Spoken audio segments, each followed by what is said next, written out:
The tunnel south Korean film जो 2016 में आई थी। कहानी की शुरुआत होती है एक पेट्रोल पंप से, जहां ली जंग सू नाम का एक साधारण व्यक्ति अपनी कार में पेट्रोल भरवा रहा होता है। वह एक कार डीलर है और आज वह अपनी छोटी बेटी का जन्मदिन मनाने के लिए घर लौट रहा है। गाड़ी में उसके पास एक छोटा सा केक होता है और उसका चेहरा उम्मीद और खुशी से भरा होता है।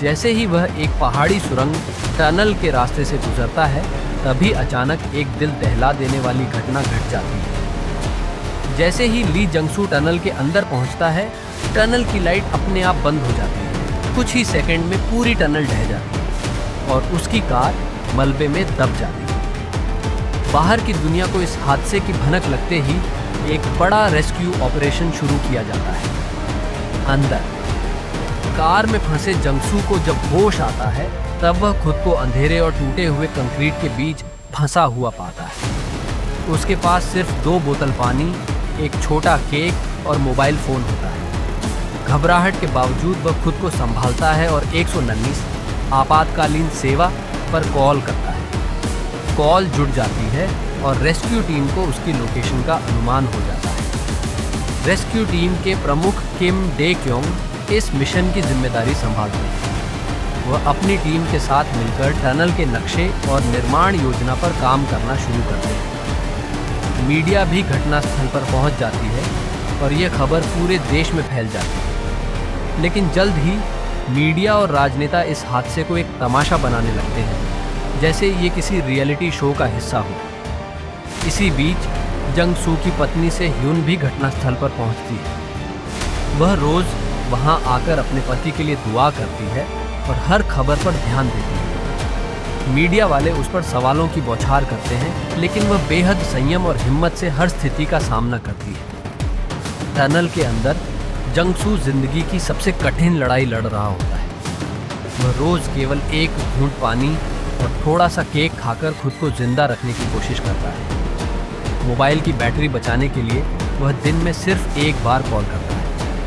बाहर रेस्क्यू टीम खुदाई कर रही होती है, लेकिन एक तकनीकी गलती सामने आती है। टनल के नक्शे में गड़बड़ी की वजह से खुदाई की दिशा बदलनी पड़ती है। इसी दौरान मलबे के दूसरी ओर से उसे किसी महिला की आवाज़ सुनाई देती है। ये महिला होती है मीना, जो एक छोटे कुत्ते के साथ वहाँ फंसी होती है। जंगसू मीना के पास आ जाता है। मीना गंभीर रूप से घायल होती है। जंगसू मीना को पानी पिलाता है और उसे हिम्मत देता है। कुछ दिनों बाद मीना की हालत बिगड़ जाती है और आखिरकार उसकी मौत हो जाती है। उसका कुत्ता वहीं उसके पास बैठा जाता है। बचाव कार्य धीरे धीरे आगे बढ़ता है, क्योंकि जंगसू से संपर्क नहीं हो पा रहा था, तो सबको लग रहा था कि जंगसू मर गया है। लेकिन इसी प्रक्रिया में एक श्रमिक की जान चली जाती है। इस घटना के बाद सरकार पर दबाव बनने लगता है कि इस अभियान को यहीं बंद कर दिया जाए। एक नई सुरंग बनाने की योजना घोषित की जाती है और जंग सू को बचाने का काम रोक दिया जाता है। जंग सू की पत्नी को एक दस्तावेज पर साइन करना होता है, जिससे ऑपरेशन को आधिकारिक रूप से बंद किया जा सकता है। अंदर से टूटी हुई होने के बावजूद वह हिम्मत करके उस पर दस्तखत कर देती है। लेकिन किम डे क्योंग हार मानने वालों में से नहीं होता। वह गुपचुप ढंग से खुदाई जारी रखता है।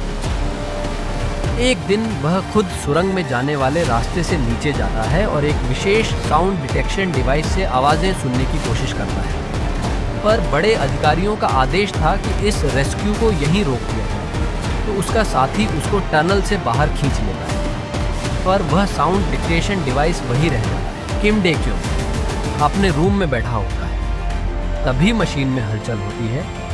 तभी वह सुरंग के पास जाता है। सुरंग का ढक्कन खोलता है।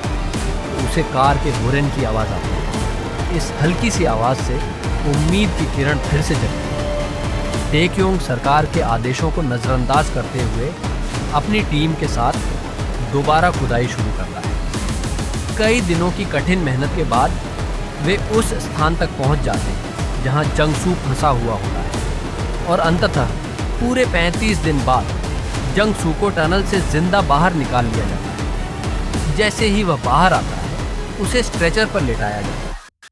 मीडिया वाले कैमरे घुमाकर उस पर सवालों की बौछार करने लगते हैं, लेकिन किम डेक्योंग उन्हें रोकता है। जंगसू को हेलीकॉप्टर से अस्पताल ले जाया जाता है। जंगसू भी कहता है, इन लोगों ने मेरी जान बचाई है, मैं इनका कर्जदार हूं। फिल्म का अंतिम दृश्य दिखाता है कि कुछ समय बाद जंगसू फिर से उसी टनल के रास्ते अपनी पत्नी और बेटी के साथ कार चलाते हुए जा रहा है। अब टनल पूरी तरह से ठीक हो चुकी होती है और उसके बाहर एक बोर्ड लगा होता है। यह वही टनल है जहां एक आदमी 35 दिनों तक दबा रहा और जिंदा बाहर निकला।